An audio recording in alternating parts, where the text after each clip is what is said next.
salut à tous, c'est Kazin, j'espère que vous allez bien. Aujourd'hui, présentation des différents achats qui vont directement dans ma collection et tout ça. Alors, faut que je vous prépare un petit peu la présentation de la collection au travers de mes différents classeurs. J'en ai combien? 1, 2, 3, 4.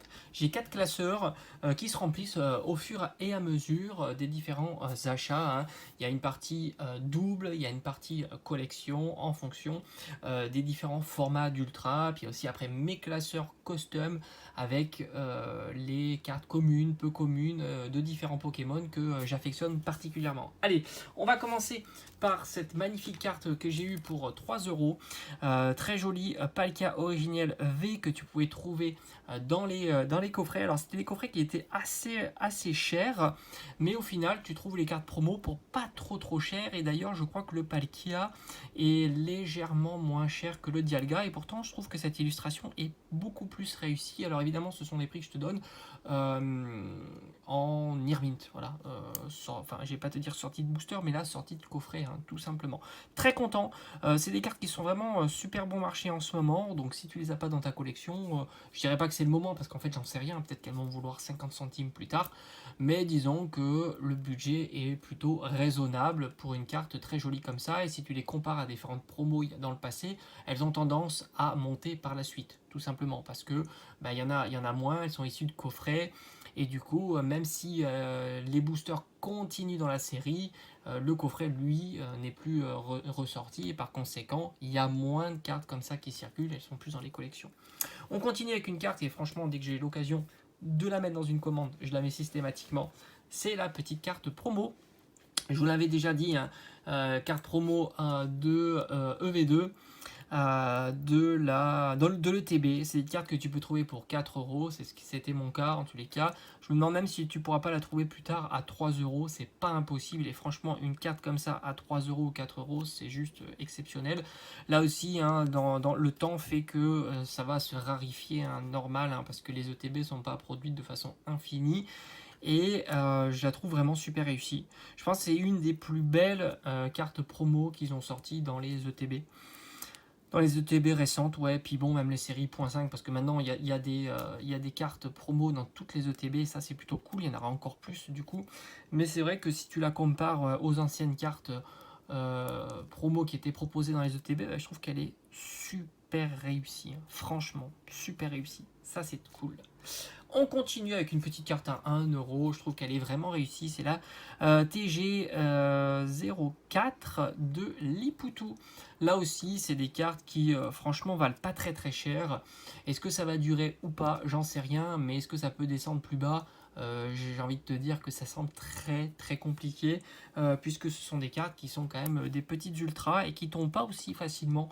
Et puis bon, c'est des séries qui commencent à dater, même si on les trouve évidemment assez facilement encore, mais disons qu'on est sur un bloc supplémentaire, donc voilà, hein, tout simplement.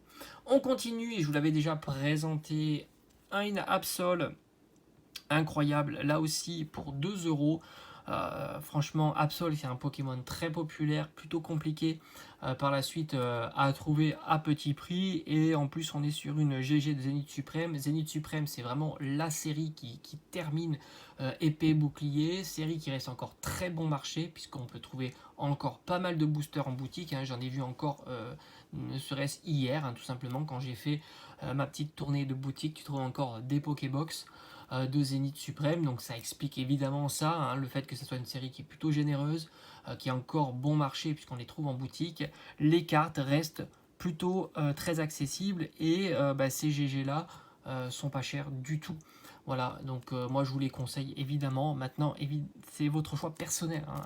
Je vous pousse pas à les acheter, hein. Faites ce que vous voulez. Une petite carte ancienne, et ça fait plaisir, un petit Dialga niveau X pour 4 euros, donc son état là est pas exceptionnel. Je peux vous le montrer, hein, il a pas mal de rayures, pas mal de défauts. C'est une petite promo, mais voilà, je me suis laissé tenter. Je me suis dit, allez, je complète. C'est des cartes qui sont quand même plutôt sympathiques, et j'aime bien avoir les différentes variantes d'Ultra qu'on avait à l'époque. C'est quand même une carte de 2008, hein, donc elle date plutôt pas mal. Donc je me suis dit, allez, let's go pour cette petite carte. Et enfin, la dernière, 4 € aussi. Un petit alligator qui rentre dans la collection. Et ça, c'est plutôt cool. Là aussi, on est sur du LP, quoi. Enfin, après, les états, c'est compliqué hein, de se dire quel est le niveau d'état pour cette carte-là. C'est une carte qui a vécu, hein, tout simplement. Qui fait plaisir, qui complète ma série de cartes Prime. Et comme j'ai dit, les cartes Prime, franchement, ce sont des cartes super sympas qui sont bon marché en ce moment. J'avais rentré, je crois que c'était pas plus cher, le Stylix, le Nostanfer. Ça fait partie des 3 cartes comme ça qui sont ultra bon marché en ce moment. Après, c'est un petit peu plus cher pour le Mew et pour le Absol, mais ça reste des prix plutôt très raisonnables pour ce genre de cartes qui sont quand même des ultras et qui commencent à dater, hein, puisqu'on est sur 2010, elles ont plus de 13 ans ces cartes. Donc voilà, petite rentrée, il y en a d'autres qui vont arriver là en ce moment. Je vous cache pas que ça n'arrête pas. Voilà, je fais pas mal de petits achats, que ce soit sur du récent, sur de l'ancien.